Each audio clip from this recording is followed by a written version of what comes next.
Hello, I'm Alice Bradshaw of the Museum of Contemporary Rubbish, here with Bobby, one of the artists that I think you run the space and you feature in one of the exhibitions here. Yes, that's right. I'm the co-director of Pineapple Black Arts, and yeah, I'm currently featured in the show Seaside, which is a contemporary look at Teesside through the eyes of emerging photographers. Some of my piece is using old photography of me and my brothers from when we were kids, and which I've kind of put onto a condom machine with magnets. And yeah, so that's my piece in the current show. And your colleague, friend Steve, said that you predominantly, if not exclusively, work with rubbish. Yeah, almost exclusively, yeah. So I think that just came about when I was at university, and we never had any money to make anything at the time, but I never really kind of wanted that to become a barrier. So I was kind of looking at a lot of people at the time, I guess like Georges Perec and the Oulipo movement, who were kind of used a lot of creative restraints and made kind of system-based artwork. So I wanted to kind of use kind of my lack of resources as that creative restraint. So yeah, it became a thing that I wouldn't use anything that I'd paid for. It would be about sourcing it, and then that kind of became the way I worked. Just kind of over time that's extended from, I guess, originally that came about in a much more like sculptural way, because I was picking things up and putting them together. But yeah, now I work a lot with paint as well. So I'm constantly trying to, blag bits of paint off people and, looking in my alleyway at home and stuff and seeing what I can find. I pretty much work entirely with found objects. Are you interested in like the history of the objects, or is it more about it being waste that you stumble across and find it? Yeah, I guess when I started, it was a lot more about the history of the object, and I guess it still is, I suppose. When I pick something up, it has to have like a kind of initial resonance with me, and there has to be a kind of connection I can make, and I kind of see something in it that kind of speaks to like my area or the kind of key concerns in my work, which tend to be kind of class, place, and masculine identity, which kind of living in a kind of post-industrial town, a town that's kind of lost its identity and is trying to shape a new one. It's quite relevant to me. So yeah, I work a lot. Sometimes I'm looking for a material, I guess, that maybe symbolises kind of masculinity. I've worked a lot with like pool balls recently, and it's one of those things, even though kind of, all genders would play pool, it's synonymous with the male gender, and so just kind of looking at little playful ways I can tell my story through the objects that I come across and stuff, I guess. I'm always hoarding stuff, and everywhere I go I find something. I've been working the last few years with like a waste plastic material, which I was working at like a recycling plant for like Biffa, the bin company, and this stuff was just kind of lying all around in the workshop, and nobody thought anything of it, and I quite like that, and kind of looking at like what like does that tell a similar story to me, and learning about the processes I had to for my job of it comes in as one thing and all ends up as another, and yeah, I'm just always trying to look for little stories, I guess, in everything I find. So yeah, I guess you can give a story to anything you find. So I guess it's more about imparting my own history onto them than maybe necessarily their own history. Do you know about the Hackspace, Seaside Hackspace? No, I don't. Literally just been there for a tour, and I've collected their recycled or their waste plastic, their offcuts. They're in 2B at the moment, so okay. Shall I bring some down for you to have a look at? Yeah. Because I work with rubbish as well, not just collecting the stuff for the museum, but discarded materials. So I was straight away on this. I'm going to take this back to my studio, but we can share. I'll have a look at that. It might be nice to get in touch with them as well, because they're interested. Where are they based? I'm third day in Middlesborough today. Okay. Over the famous bridge. I'll let you come back to me on that bridge. One. Yeah, that's the one. Got it written down somewhere actually. Oh, here we go. Yeah, the Brighouse Business Village, Unit 3D. I'll track it down. Yeah. So yeah, the recycling centre, was that an artist in residence post, or was that more just being employed? No, yeah, that was so originally when I left university I set up a gallery called House of Blah Blah, and so I'd left that project and I wanted to kind of I'd ran that with another artist, and I wanted to do something out on my own, really.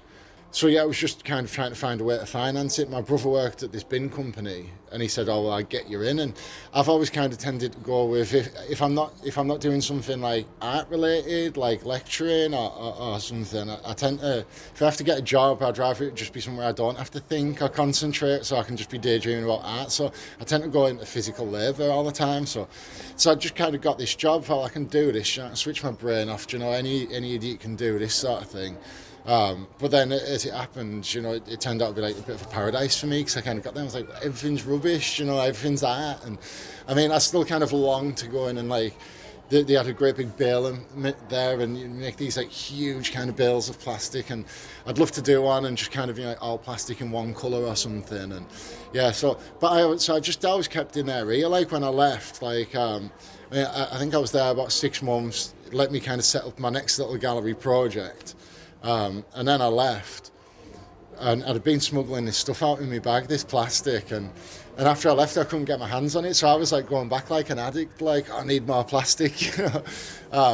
So I did a little deal with them that like I could get them some good press and stuff, in the local paper, if they could like kind of keep me a little source of this plastic. So I've got a friend who works at the paper, so we did like a little Biffa doing its bit to support local artists and all this, really kind of sold it and that. And I think he's still got it up in his office at Biffa, so now he never minds giving me a couple of bits of plastic when I come in, That's brilliant. That's how it works, isn't it? Exchanges and stuff like that. That's it, yeah. I was at the time, I was dead keen. I think, like, because I'd ran my first gallery project, it was the first thing I'd done that wasn't just kind of, it was DIY, but like I was having to kind of go cap in hand to like the Arts Council, and I just like doing things my own way, and I wanted to get back to basics of like kind of hustling and shaking hands and meeting people and getting face to face and doing all those things rather than like filling in forms. And I just found like I'm way more successful at doing that. Like I come across a lot better face to face, I think, than I do written down. I don't think anybody in Middlesbrough's got more failed Arts Council bids than I have,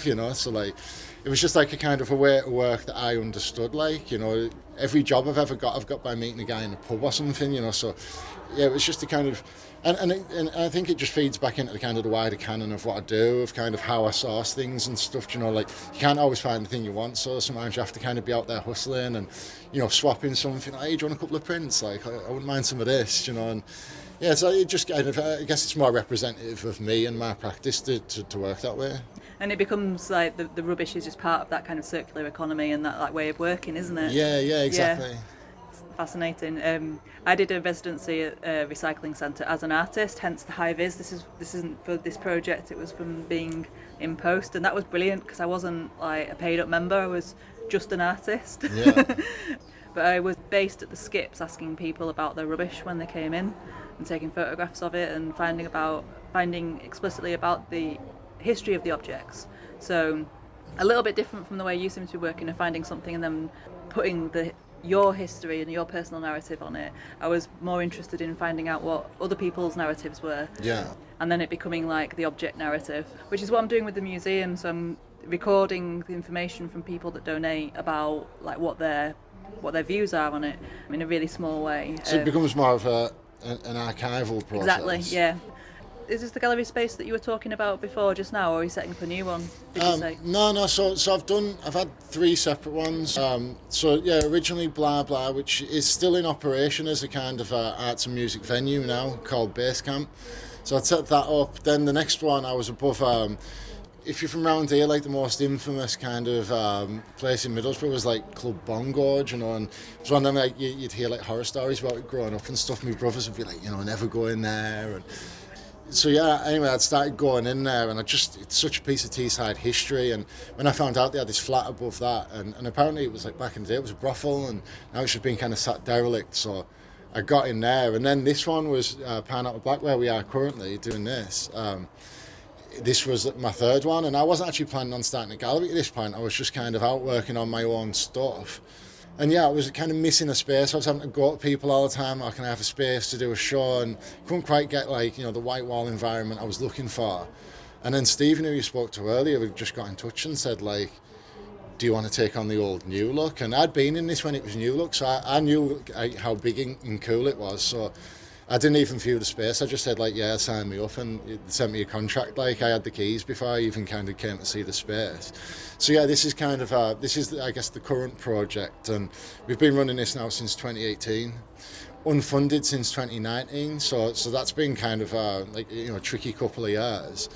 But yeah, we're kind of rolling on into 2022 with it. If that's what year comes next. Yes. Yeah. It's so easy to lose track, isn't it? Yeah, it's all just become a bit of a blur over the last couple of years. Totally. So yeah, we've got like we've got a 12-month program lined up for this space, which hopefully, if we can get our next funding bid, we can roll out.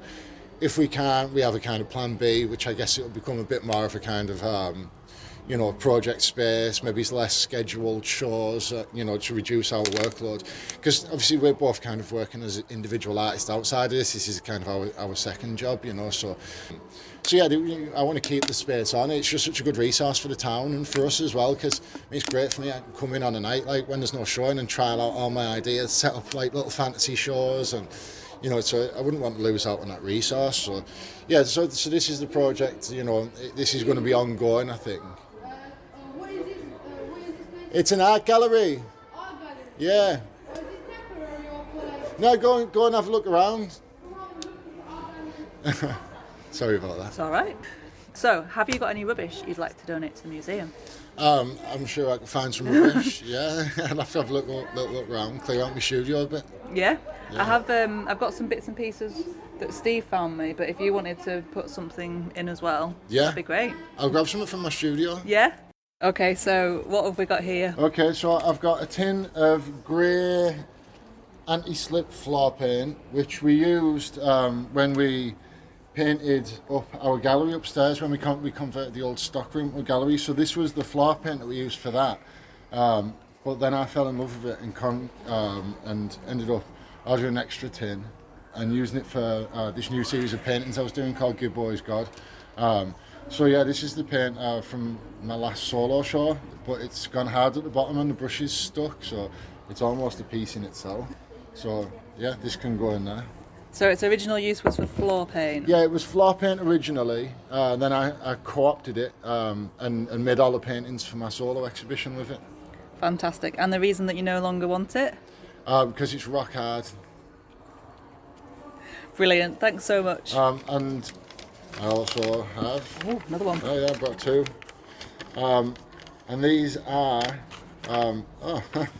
So this was a poster for an exhibition we had, an untitled exhibition. It was just called Exhibition by Barbara Griffin, Graham Jarrett and Mary Lou Springstead.